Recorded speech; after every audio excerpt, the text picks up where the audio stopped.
Democrats say their advantage in early voting has allowed Joe Biden's presidential campaign to sharpen its get-out-the-vote operation by targeting a smaller universe of potential supporters, while Republicans brace for an all-or-nothing scramble to turn out votes for President Donald Trump on November 3. Early voting, both by mail and in person, has surged to record highs, with Americans energized by a high-stakes election while also worried about crowded polling places amid the coronavirus pandemic. State data on who has voted early show ballots cast by registered Democrats so far outpacing those cast by registered Republicans. A voter's party affiliation does not necessarily indicate which candidate they backed. But polls show the vast majority of early votes cast by registered Democrats are likely for Biden, setting up the prospect that the candidate will have a sizable lead heading into Election Day, including in crucial battleground states such as Pennsylvania, North Carolina and Arizona. Across the 20 states that publish the party registration of early voters, more than 17.4 million registered Democrats had voted by Wednesday compared with 10.8 million registered Republicans, according to figures compiled by the U.S. Elections Project at the University of Florida. About 47 million Americans who have voted so far either are not affiliated with a party or live in a state that does not publicly report a voter's party affiliation. The Trump campaign did not respond to questions about the importance of Election Day turnout to the president's hopes of winning a second term. But Republicans contend the Democratic early ballots have merely cannibalized Biden's Election Day vote, with most Democrats simply shifting to another day. Biden's campaign acknowledged that many, if not most, of its early voters would have shown up on Election Day anyway. Still, having so many votes already cast allows them to focus their resources either on convincing infrequent voters to come out to the polls, or on persuading independent or even Republican-leaning voters who have yet to decide, officials said. Every time someone votes, we can remove them from our universes, Becca Siegel, the campaign's chief analytics officer, told Reuters. As more people vote, we can talk to our core sporadic voting Democrats more. We can also expand our universe to even lower propensity voters. That's something we can do that the other side cannot. In a year appended by all manner of unexpected happenings, banked votes also serve as an insurance policy in the event that COVID-19, weather or some other disruption keeps voters away from the polls on November 3, said Josh Mendelson, chief executive of Hawkfish, a Democratic data firm. You stop sweating turnout on Election Day, Mendelson said. Republican officials, meanwhile, are stepping up their get-out-the-vote efforts. In Pennsylvania, where registered Democrats account for 69% of the nearly 2 million early votes cast so far, Republicans are texting those who have requested mail ballots but have yet to return them. Republicans also are making plans to bring a carnival-like atmosphere to polling lines on November 3. In Northampton, a swing county that Trump won by 4 percentage points in 2016, volunteers plan to set up tents and Trump flags at the 10 most active polling places to motivate voters, said Lee Snover, head of the Republican Party in the county. The volunteers also will hold a voter's place in line if they need to pick up their kids, she said. We only have hours to make this happen, so we need to make sure we get every vote, Snover said.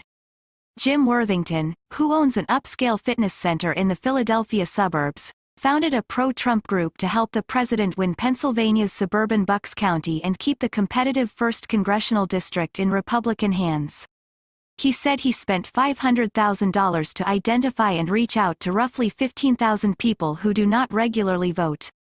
The money was first spent to convince them to vote by mail, but will turn to a door-knocking and phone campaign as Election Day nears.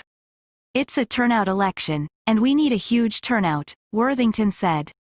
Republicans have long embraced mail balloting, but they have shifted to in-person voting amid repeated, unfounded attacks from Trump, who says the system is plagued by widespread fraud. With the data indicating that many Democrats have already voted, some Republican strategists say Trump may now need a massive single-day turnout of his supporters to counter the early Biden advantage at a time when coronavirus cases are surging. That was always going to be the risk Republicans faced. If there was a COVID-19 spike, and obviously there is a spike, that could be a real problem, said Amy Koch, a Republican strategist from Minnesota, one of several northern battleground states where virus case rates are rising rapidly. Trump continues to hold massive rallies where many attendees shun masks, a sign his supporters are unfazed by the health risks. "I ask you one little favor, get the hell out and vote," Trump told thousands gathered in chilly Nebraska on Tuesday. Euros in Iowa. More than 75 million Americans had already cast ballots as of Wednesday. That's by far the most ever in early voting, and it's more than half the final turnout of 138 million votes recorded in the 2016 election.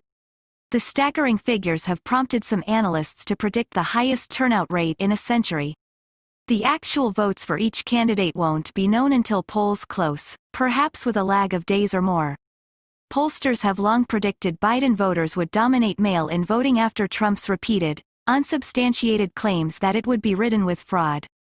Still, many registered Republicans have taken advantage of early in-person voting, so far showing up in greater numbers than Democrats in Florida, for instance. Democratic data firm Hawkfish, which uses demographic data from polls to model which candidate a voter would likely support, gives Biden a lead of more than 3 million votes across Arizona, Florida, Michigan, North Carolina, Pennsylvania and Wisconsin, according to data shared with Reuters through October 25. The Biden campaign said most Democratic early voters were reliable supporters that the campaign had been counting on to cast ballots. Banking them early has bought the campaign more time to focus on people who lean Democratic but might not always turn up at the polls. The campaign can also expand its persuasion targets, turning its attention to soft Trump supporters as more soft Biden supporters have voted, according to Siegel, the campaign's chief analytics officer. The campaign uses data to identify specific television networks that their target voters are watching. As more Democrats have voted, conservative-leaning Fox News has risen in importance as a persuasion tool, Siegel said, though she wouldn't say whether the campaign planned to alter its ad buys there. Biden's campaign has spent just over $3 million on Fox News ads in October, more than any other cable network, according to Advertising Analytics, an ad tracking firm. In Iowa, a state Trump won comfortably in 2016 but where polls show a competitive race, Democrats in Polk County, which contains the city of Des Moines, have returned their absentee ballots rapidly and in large numbers. That has freed up the party's time to court communities less likely to vote, said Sean Bagnuski, the Polk County Democratic chair. He said the party is handing out Bosnian euros at a mosque to reach the Bosnian refugee community and serving tamales at a Hispanic-owned grocery store. "Usually we don't have that bandwidth because we're focusing on so many people," he said. Who's left? In Florida, more than 45% of the state's 14 million registered voters have already cast their ballots, reflecting enthusiasm on both sides of the contest. While Republicans trail registered Democrats in overall early voting by about 250,000 votes due largely to their lower use of mail ballots, they have been closing that gap by voting in person in higher numbers, state data show. About 20% of voters in the state have no party affiliation. Nearly one-third of unaffiliated Florida early voters this year were not registered or did not vote in 2016, said Daniel Smith at the University of Florida. Hawkfish, the Democratic data firm, estimates 56% of those who have voted already in Florida were likely Biden voters, compared to 44% for Trump. Republicans, meanwhile, say they are using detailed data on registered voters to identify those who may lean toward Trump. Trump's campaign has 190 staff and about 60,000 volunteers in Florida, whose 29 electoral college votes are key to Trump winning re-election. "We know every day exactly who voted, we know who's left, we know who we think is supportive of the president. So it's our job to turn those voters out," said Joe Gruters, chairman of the Florida Republican Party. Trump is also hoping a frantic schedule of rallies in battleground states, each attended by thousands of his most ardent supporters, will deliver him more votes. On Monday, he made 3 stops in Pennsylvania, his 14th visit to the state since June. In the state's Allegheny County, which includes Pittsburgh, Republican Chairman Sam DeMarco has personally texted all of the Republican voters in his county who requested an absentee ballot but didn't turn them in. Volunteers from as far away as Alabama and Texas have traveled with a group called the Mighty American Strike Force to knock on doors in the suburbs of Pittsburgh and to make phone calls to voters, he said. "We are doing things that we've never done before to get our vote out," DeMarco said.